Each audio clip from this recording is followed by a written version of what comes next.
우리가 지난주에 이어서 오늘 우리가 함께 읽은 빌립보서 2장 15절과 16절의 말씀을 통해서 하나님의 흠없는 자녀라는 주제를 가지고 말씀을 전하려고 합니다. 우리가 지금까지 계속해서 말씀을 살펴보면서 깨달을 수 있는 것은 우리 모두는 하나님의 거룩한 자녀라는 것입니다. 그러므로 우리 모두는 하나님 앞에서 살아간다는 이 한 가지 사실을 잊지 말아야 합니다.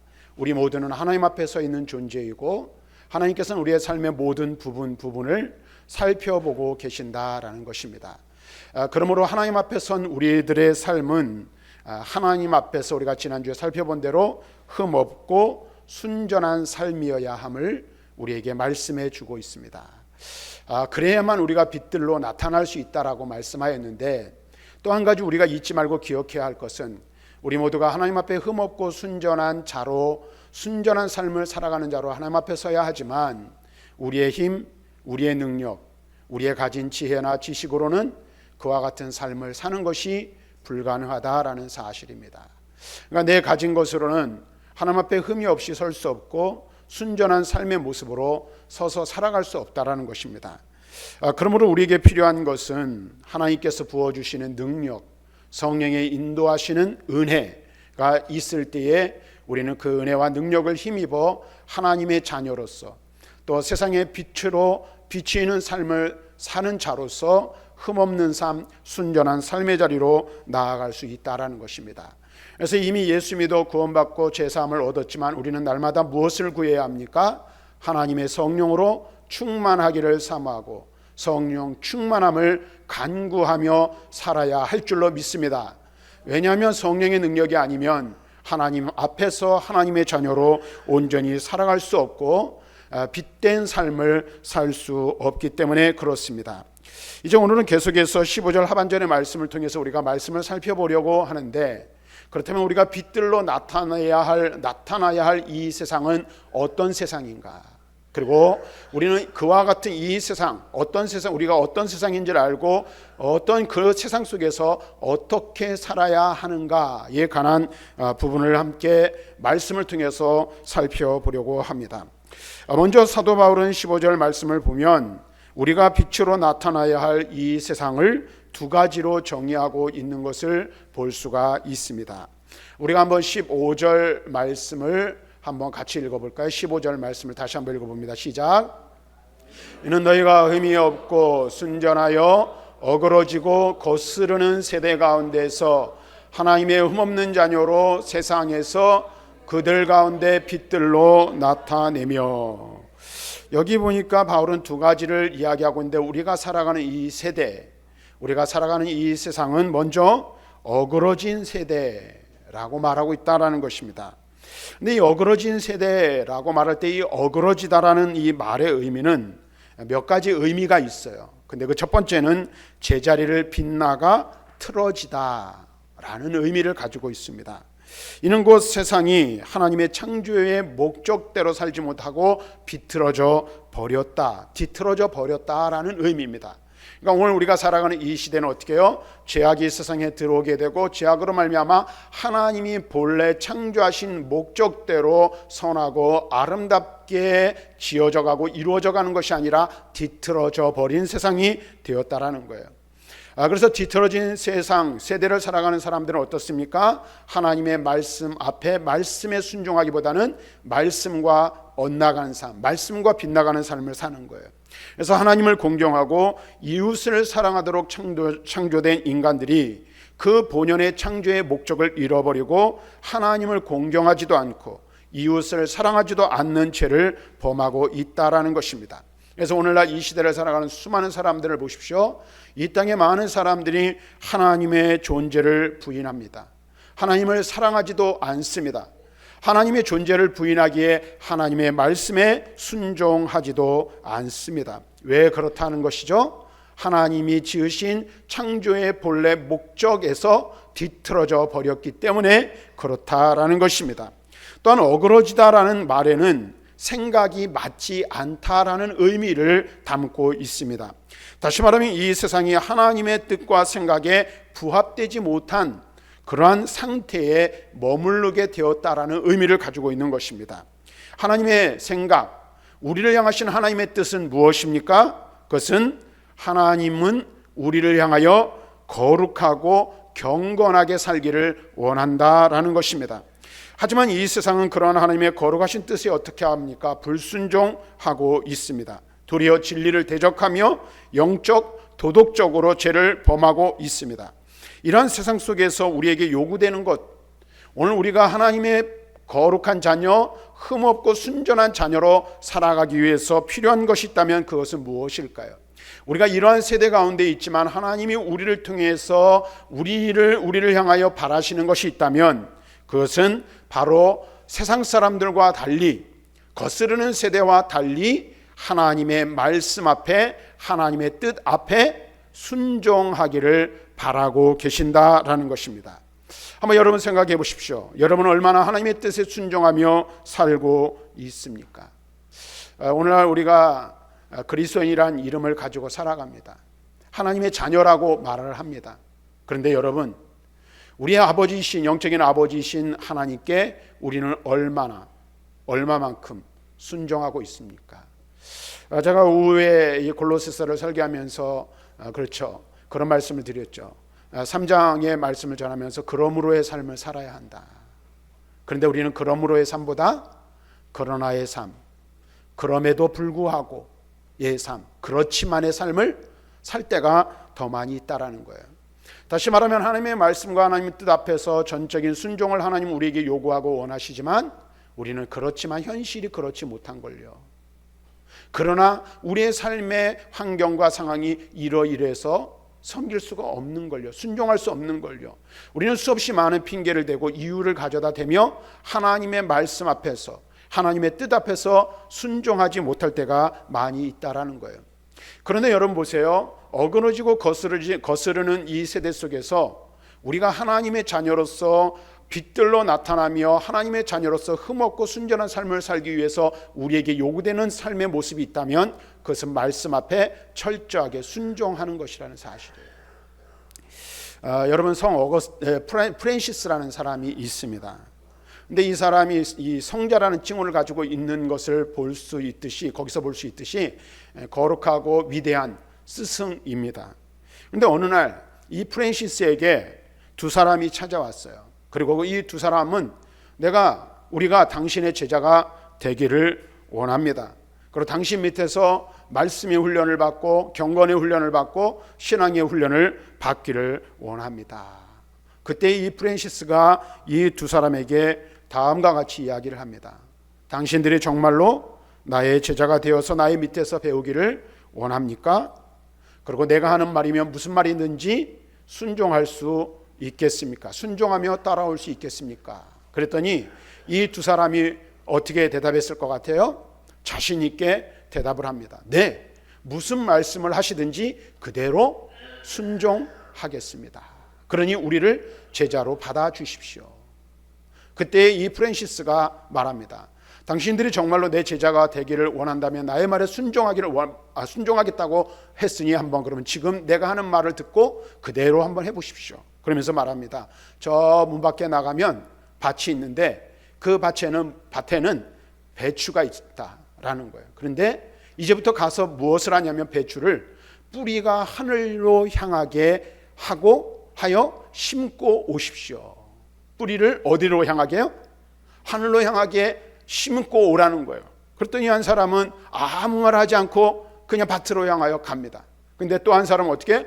투덜투덜 대는 거예요. 이야, 이 성자가 여기 오랫동안 머물러 있으면서 이 안에 갇혀 살면서 돌을 닦더니 드디어 미쳤나 보구나. 여러분, 말이 됩니까? 배추가 잘 자라게 하려면 무엇을 어디로 향하게 해야 돼요?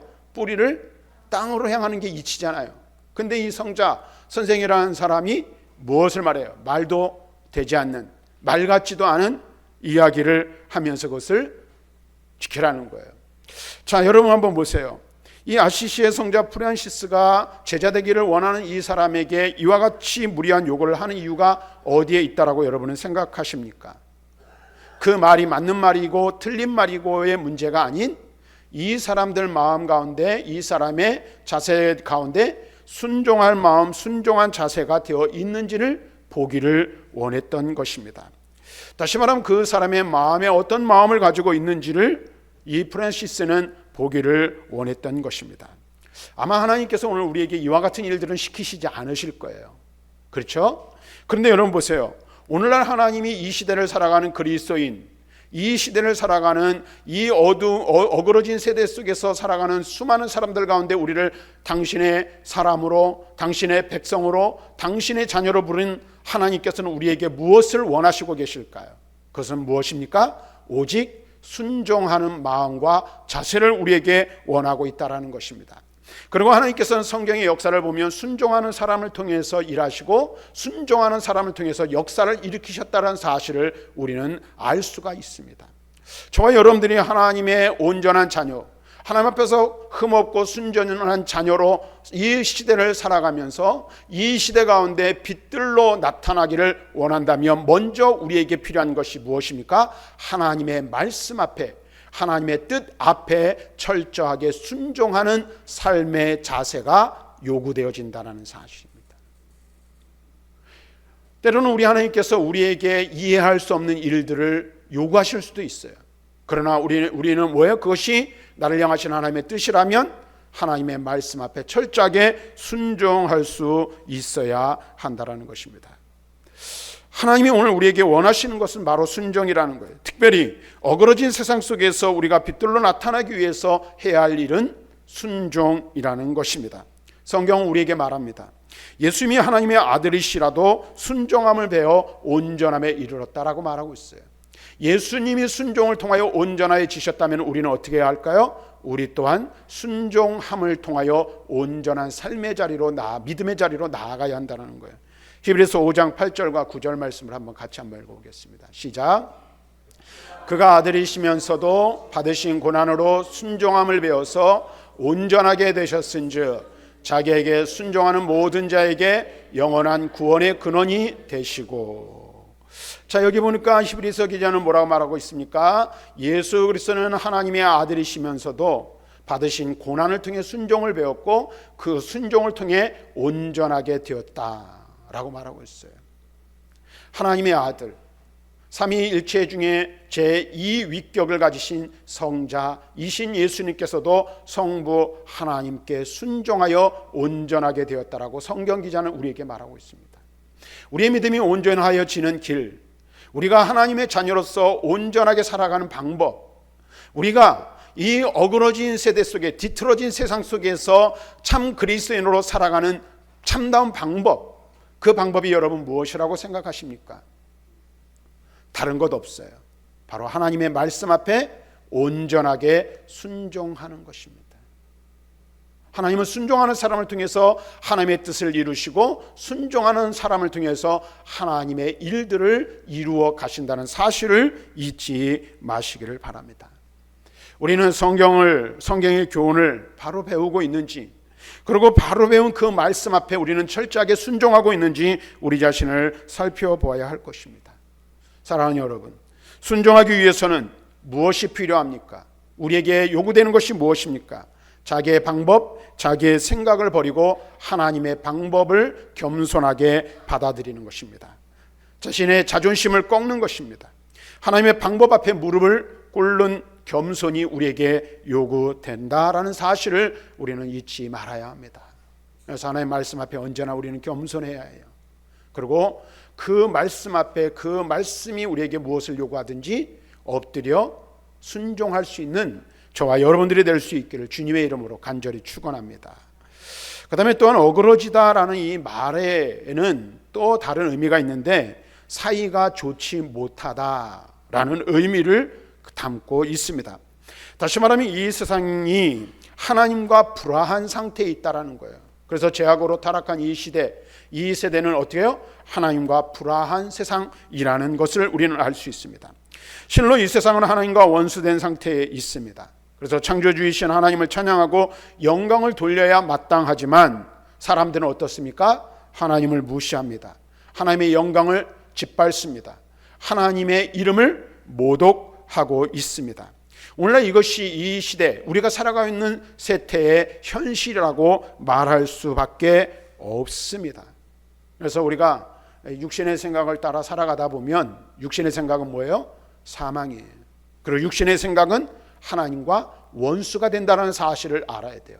그러니까 사람들은 뭘 쫓아갑니까? 세상의 방법, 세상의 길을 향하여 나아가요. 그런데 이 세상의 길로 나아가는 것은 곧 하나님과 원수되는 것이라는 사실을 우리는 잊지 말아야 한다는 것입니다. 바울은 로마서 8장 7절에 그래서 다음과 같이 말씀하고 있습니다. 같이 한번 읽어보겠습니다. 시작. 육신의 생각은 하나님과 원수가 되나니 이는 하나님의 법에 굴복하지 아니할 뿐 아니라 할 수도 없음이라. 여러분, 타락한 인간의 본성은 어떻습니까? 하나님의 뜻을 알 수도 없고 하나님의 뜻을 행할 수도 없다라는 거예요. 그래서 죄로 오염된 인간은 하나님 앞에서 하나님과 원수가 되어 하나님의 법에 굴복하지 아니하고, 굴복할 수도 없다라고 말하고 있어요. 그래서 타락한 인간, 죄성을 가진 인간이 하나님의 법을 따라 살아간다는 것은 불가능한 일이라는 것입니다. 그래서 하나님과 원수된 이들은 하나님께 순종하지 않습니다. 이것이 오늘날 이 땅에 불신앙을 가진 사람들의 모습, 적나라한 모습이라 말할 수 있습니다. 그런데 이게 문제가 뭐냐면요, 오늘 불신앙의 사람들만이 그렇다는 것이 아니라는 거예요. 오늘 저와 여러분은 어떻습니까? 하나님 말씀 앞에, 하나님의 뜻 앞에 순종하며 하나님과 화목한 관계를 유지하며 살아가고 있는지를 살펴보아야 할 것입니다. 우리 많은 사람들, 오늘날 많은 사람들이 하나님의 자녀라고 말하면서 하나님의 뜻대로 살아가지 않는 것이 오늘 이 시대의 교회의 문제, 그리스도인의 문제라 할 것입니다. 그래서 그리스도인의 자녀, 하나님의 자녀라는 이름은 가졌지만 하나님과 화목하지 못하고 불안한 관계 속에 살아가는 이들이 있다라는 거예요. 사실 본래 우리 모두도 그랬던 사람들이죠. 그러한 우리에게 하나님께서는 어떤 일을 하셨습니까? 우리와 하나님과 불안한 우리가 화목하게 하기 위해서 하나님께서는 그의 아들을 이 세상에 보내셨고 그를 화평의 제물로 내어주시사 그를 통하여 저와 여러분들이 하나님과 화목하게 되었음을 잊지 말아야 할 것입니다. 그래서 바울은 에베소서 2장 16절에 이렇게 말합니다. 같이 읽습니다. 시작. 또 십자가로 이 둘을 한 몸으로 하나님과 화목하게 하려 하심이라 원수된 것을 십자가로 소멸하시고. 아멘. 여러분 보세요. 십자가 달리신 예수 그리스도를 통해서 하나님과 불화한, 그래서 원수되었던 우리를 어떻게 해요? 하나님과 화평할 수 있도록 하셨다라는 거예요. 그 일을 한 도구가 무엇입니까? 바로 예수 그리스도의 십자가예요. 십자가. 이제 우리 장로님도 기도하셨지만 이제 조금 있으면 고난주간이 다가오고 부활주일을 맞이합니다. 왜 예수님이 이 세상에 오셔서 고난을 당하셔야 하셨는지, 그리고 왜 죽음의 권세를 이기시고 다시 살아나셨는지 우리는 그 의미를 분명하게 깨달아야 합니다. 예수 그리스도께서 하늘 보좌를 버리고 이 땅에 오신 것은 하나님과 불화한 우리와 하나님 사이에 뭐예요? 화목의 제물이 되사 우리로 하나님과 화평하도록 하기 위해서 이 땅에 오셨다라는 것입니다. 우리 하나님께서는 당신의 아들 예수 그리스도를 화평의 제물, 화목의 제물로 삼으셨고 우리를 하나님과 화평하게 하셨어요. 그래서 저와 여러분들이 하나님을 아버지라 부르고 하나님을 나의 하나님이라 부를 수 있는 이 모든 것들은 전적인 하나님의 은혜라는 사실을 잊지 마시기를 바랍니다. 그리고 우리는 어떻게 해요? 하나님의 뜻에 날마다 순종하여 그분과 늘 화목한 관계를 유지하며 살아야 할 줄로 믿습니다. 다음으로 바울은 우리가 살아가는 이 시대, 빛들로 나타낼 이 시대를 거스르는 세대라고 말씀하고 있습니다. 그렇습니다. 이 세상은 하나님의 뜻을 거스리고 있어요.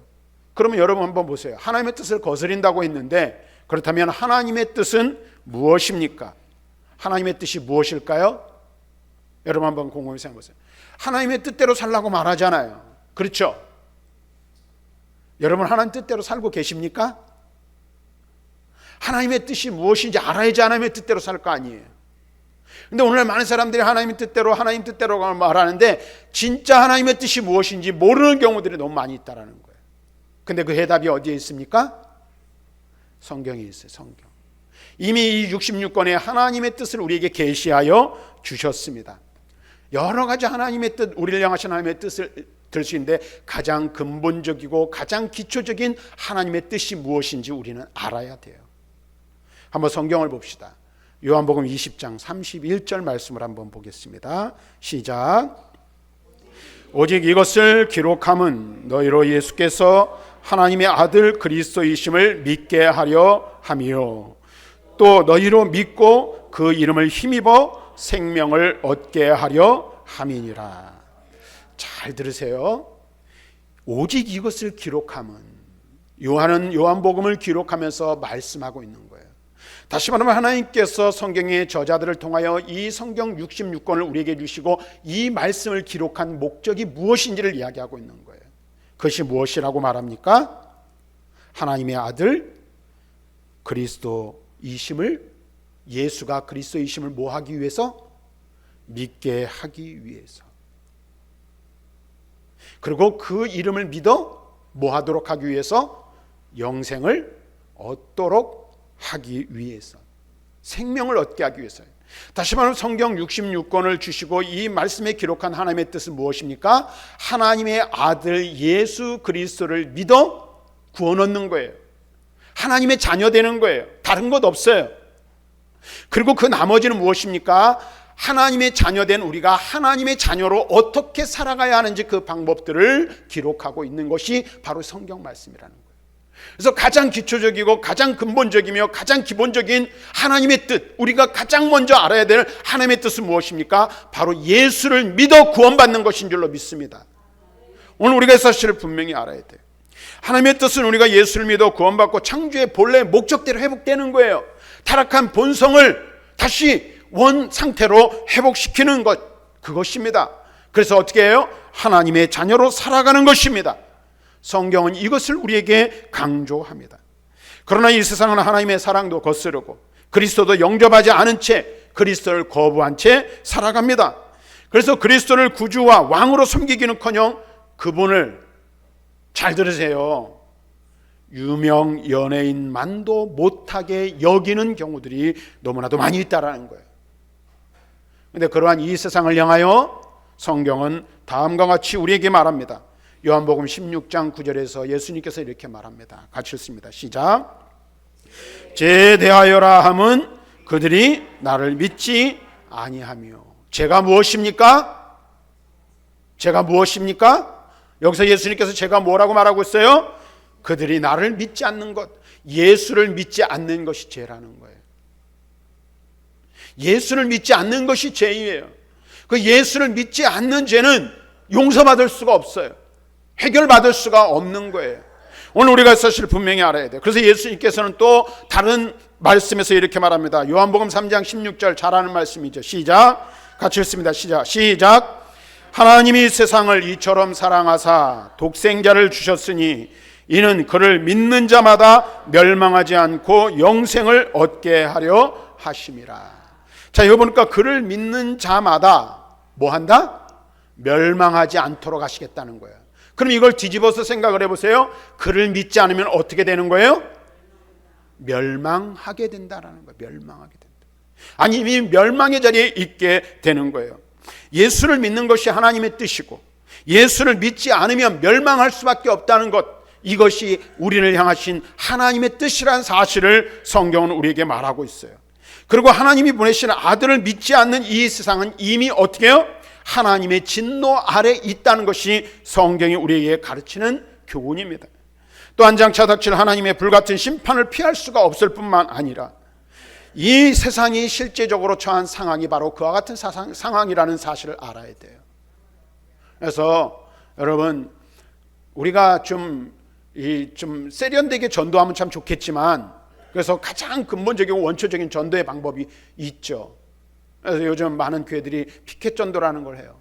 근데 그 피켓에다 무엇을 딱 박아서, 글씨를 박아서 전도하는 줄 아세요? 옛날 방법이에요. 옛날 방식. 근데 옛날 방식이 가장 고루한 것 같지만 가장 근본적인 방식이라고 생각을 해요. 그건 무엇입니까? 예수 천당, 불신 지옥인 거예요. 예수 천국, 예수 구원, 불신 심판, 멸망이라는 겁니다. 오늘 우리가 이 사실을 분명히 알아야 돼요.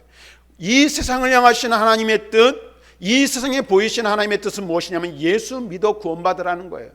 이것이 이 세대를 살아가고 있는 수많은 사람들을 향하여 말씀하시는 하나님의 말씀이에요. 왜 그럴까요? 예수를 믿지 않으면 그것이 곧 불신, 죄고, 예수를 믿지 않으면 그 죄의 결과 심판받고 멸망당할 수밖에 없기 때문에 그래요. 그래서 여러분, 이 세상에서 내가 어떻게 사는 것 중요해요. 그런데 여러분 보세요.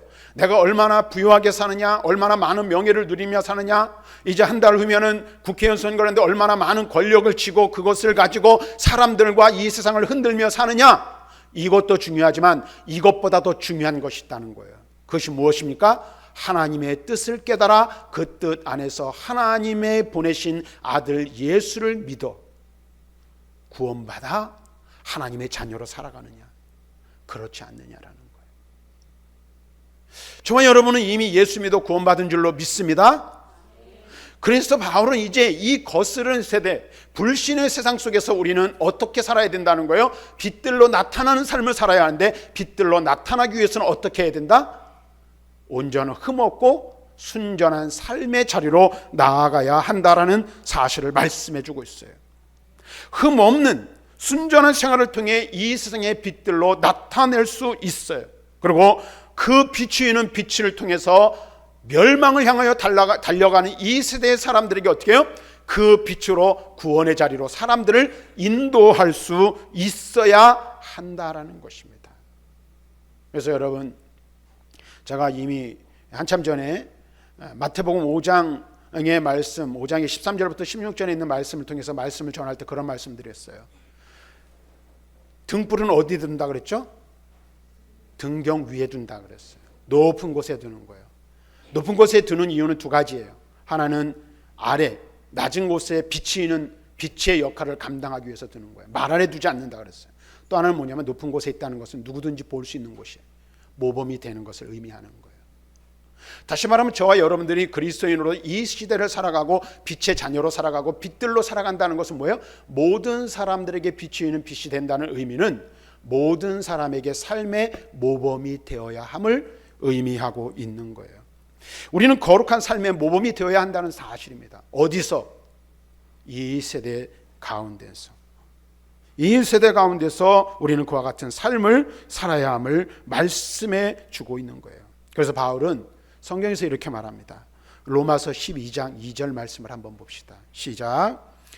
너희는 이 세대를 본받지 말고 오직 마음을 새롭게 함으로 변화를 받아 하나님의 선하시고 기뻐하시고 온전하신 뜻이 무엇인지 분별하도록 하라. 그리스도인의 삶은 어떤 삶이어야 합니까? 이 세대를 본받는 삶이 아닌 본받지 않는 삶이 되어야 돼요. 그리고 하나님의 선하시고 기뻐하시고 온전하신 뜻이 무엇인지 분별하여 그 뜻대로 살아가는 삶을 사는 거예요. 베드로전서 1장 14절 15절 같이 읽습니다. 시작. 너희가 순종하는 자식처럼 전에 알지 못할 때에 따르던 너희 사욕을 본받지 말고 오직 너희를 부르신 거룩한 이처럼 너희도 모든 행실에 거룩한 자가 되라. 여기서는 무엇을 말하고 있어요? 베드로는 사욕을 쫓지 말라, 사욕을 본받지 말라, 개인적인 욕심을 따라 살아가지 말라는 거예요. 이기적인 욕심에 얽매이는 삶을 살지 말라는 거예요. 그러면서 뭐라고요? 부르신 거룩한 이처럼. 누구를 부르신? 나를 부르신, 우리를 부르신 하나님이 거룩하신 것처럼 우리도 모든 행실에 어떤 삶? 거룩한 삶의 행실이 뒤따라야 함을 말씀해주고 있습니다. 요한일서 2장 15절에는 이렇게 말합니다. 한번 같이 읽습니다. 시작. 이 세상에나 세상에 있는 것들을 사랑하지 말라. 누구든지 세상을 사랑하면 아버지의 사랑이 그 안에 있지 아니하니. 여러분께 뭐라고 말해서 세상이나 세상에 있는 것들을 사랑하지 말라라고 말하고 있어요. 근데 여기서 말하는 세상은 어떻게 해요? 앞에서 말하는 그러한 세상을 말하고 있는 것입니다. 어그러지고 거스르는 세대, 하나님 앞에서 죄악으로 가득한 불신앙의 세대를 가리켜 말하는 것임을 말하고 있어요. 그래서 우리가 이 시대를 살아가면서 오늘 우리가 세상을 떠나 살라는 것은 결코 아니에요. 세상에서 살되 어떻게 살라는 거예요? 세상에 속하지 않은 구별된 삶의 자리로 나아가야 함을 우리에게 말씀해 주고 있는 것입니다. 한 그리스도인 자매가 있었어요. 근데 이 자매가 이제 학교를 졸업하고 직장에 취직을 하게 되었어요. 그런데 이 자매가 들어갈 직장 생활을 이제 해야 되는데 조금의 용기가 필요했어요. 왜냐하면 그 동료들이나 그 직장의 상황을 보니까 대부분이 거의 다 불신자들로 가득 차 있는 거예요. 그리고 또 말이나 행동하는 것을 가만히 보니까 말과 행동이 좀 세속적이고 저속한 말. 오늘날 보면 여러분 불신자들은 어떻습니까? 대화를 하면은요, 대화의 30% 이상이 욕이에요, 욕. 그리고 저도 이제 운동을 개인적으로 건강을 위해서 운동을 하는데 운동을 하다 보면 불신자들을 많이 만나게 되거든요. 근데 어떤 사람은 욕이 아니면 말이 안 되는 거예요. 그러니까 이 자매도 이런 직장 생활을 하려고 하다 보니까 두려움이 있는 거예요. 내가 그리스도인으로서 과연 그 직장 속에서 더러움에 물들지 않고 온전하고 깨끗하게 그리스도인답게 살 수 있을까? 직장 생활을 할 수 있을까? 염려가 된 거예요. 그래서 두려움에 도망칠 생각도 해보고 직장을 가지 말까 하는 생각도 해보았어요. 그런데 그래도 나름대로 이 자매가 최선을 다한 거예요. 그랬더니 오늘 가만히 자신을 살펴보니까 자기 마음에 물들지 않는 믿음이 여전히 존재하는 것을 깨닫게 되고 그런 환경 속에서 직장 생활을 하면서도 환경에 오염되지 않는 자신의 모습을 발견하게 된 거예요. 여러분 그럴 때 어떤 마음이 듭니까? 뿌듯한 마음이 들지 않습니까? 그래도 어깨에 힘이 좀 들어갈 거 아니에요. 그래서 어느 날 믿음의 선배와 대화를 하면서 이야기를 했어요. 자신의 순수함, 자신의 믿음의 열정이 식지 않고 그 어려운 환경 속에서도 믿음을 지키며 살아가는 자신의 모습을 자랑을 한 거예요. 그랬더니 이 선배가 이런 이야기를 해줍니다. 아무리 더러운 곳이나 진흙 속을 다녀도 비둘기가 결코 더러워지지 않고 항상 깨끗한 비결이 무엇인지 아니? 라고 물어본 거예요. 여러분 비둘기가 여러 가지 더러운 것도 다니고 여러 군데를 날아다니잖아요. 근데 우리가 겉으로 보면 물론 속에는 세균 덩어리가 있을지 모르겠지만 그 깃털이라든지 그 모양이 아름답잖아요. 그 이유가 뭔지 여러분 아십니까? 그 이유는 이렇다고 말합니다. 비둘기의 날개에서는 끊임없이 세척 역할을 하는 기름이 나온다는 거예요. 그래서 그것을 닦아낸다는 거예요. 그래서 비둘기는 그와 같은 방식으로 깨끗함을 유지한다는 거예요. 그러면서 이야기를 합니다. 비둘기가 그와 같이 자신의 깃털에서 나오는 기름으로 자기의 몸을 깨끗하게 닦아내는 것처럼 우리의 마음이 항상 하나님의 말씀으로 충만해 있으면 성령의 기름이 흘러나와 우리의 죄를 씻어 죄의 더러움에서 순결함을 지킬 수 있는 거란다. 이렇게 말해주는 거예요. 그렇습니다. 우리가 사는 이 시대는요, 어그러진 세대예요. 그렇죠? 거스르는 세대예요. 불신으로 가득한 세상이에요. 하나님의 뜻과는 거리가 멀어요. 그리고 우리가 살아가고 우리가 만나는 사람들은 그리스도인들보다 불신자들이 더 많아요. 그리고 세상 문화는 거룩한 문화, 하나님을 사랑하고 하나님을 섬기고 말씀 앞에 순종하는 그런 문화가 아닌 세속의 문화는 하나님을 대적하고 대항하는 문화예요. 이런 시대 속에서 우리가 과연 어떻게 우리의 순결함과 순전함과 흠없음을 유지하며 지킬 수 있을까요? 무엇으로 그것이 가능할까요? 그것은 다른 것이 아닙니다. 바로 성령의 은혜, 성령의 능력으로만 가능하다는 사실이에요. 그래서 바울은 로마서 8장 1절과 2절에 이렇게 말합니다. 같이 읽어봅니다. 시작. 그러므로 이제 그리스도 예수 안에 있는 자에게는 결코 정죄함이 없나니 이는 그리스도 예수 안에 있는 생명의 성령의 법이 죄와 사망의 법에서 너를 해방하였음이라. 아멘. 죄악이 우리를 침몰시키지 못하고 죄악에 죄악된 세상 속에 살아가나 그 가운데 함몰되지 않는 삶을 살 수 있는 방법, 이유, 죄악으로 가득한 세상 속에 우리가 살아가지만 죄악에 오염되지 아니하고 그리스도께서 주신 생명을 유지하며 생명의 풍성함을 누리는 삶의 방식을 따라 살아가는 이유, 방법이 있다면 그것은 무엇입니까? 우리 안에 역사하시는 성령의 능력으로 그와 같은 삶을 살 수 있게 된다는 거예요. 오늘 우리는 이와 같은 사실을 깨달아야 돼요. 자, 말씀을 정리하겠습니다. 사랑하는 성도 여러분, 저와 여러분 하나님의 자녀입니다. 그런데 우리는 본래 어떤 자들이었다고 그랬어요? 전에는 어둠이요, 마귀의 자녀였어요. 그런데 그런 우리를 예수 그리스도의 십자가의 구속으로 말미암아 구원하여 주시고 하나님의 자녀 삼아 주셨어요. 하나님의 자녀된 우리에게 말합니다. 너희는 세상의 빛이라. 너희는 세상의 빛들로 나타나야 한다라고 우리에게 말씀하고 있습니다. 세상을 비추는 빛으로서의 삶을 살아가야 함을 우리에게 말씀해 주고 있어요. 그리고 빛의 삶을 살기 위해서 우리는 어떻게 해요? 세상 가운데서 흠없는 삶, 순전한 하나님의 자녀로서의 삶을 살아야 하는 거예요. 근데 우리가 사는 이 세상은 어떻습니까? 만만하지 않습니다. 넉넉하지 않습니다. 죄악의 그 어두운 세력이 우리를 집어삼키려고 엄습해 오고 있는 이 시대 가운데 우리는 살아갑니다. 이 시대 가운데서 우리는 무엇으로 죄악을 이기고 빛으로 세상을 밝히는 삶을 살 수 있을까요? 하나님의 자녀다운 삶을 살 수 있을까요? 그것은 다른 것이 아닌 우리 안에 이미 내주에 계신 성령, 그 성령의 은혜와 능력을 힘입어 살아갈 때에 빛들로 나타나며 빛의 자녀로서의 온전한 삶을 살아갈 수 있게 되는 줄로 믿습니다. 그래서 한 주간 여러분들이 삶을 살아가는 동안에도 내 안에 계신 성령께서 나를 주장하시고 나를 다스리시고 나의 삶을 인도하여 주시기를 오늘도 매일매일 또 우리가 간구하며 하나님의 도우심의 은혜를 구하는 저와 여러분들이 될 수 있기를 주님의 이름으로 간절히 축원합니다.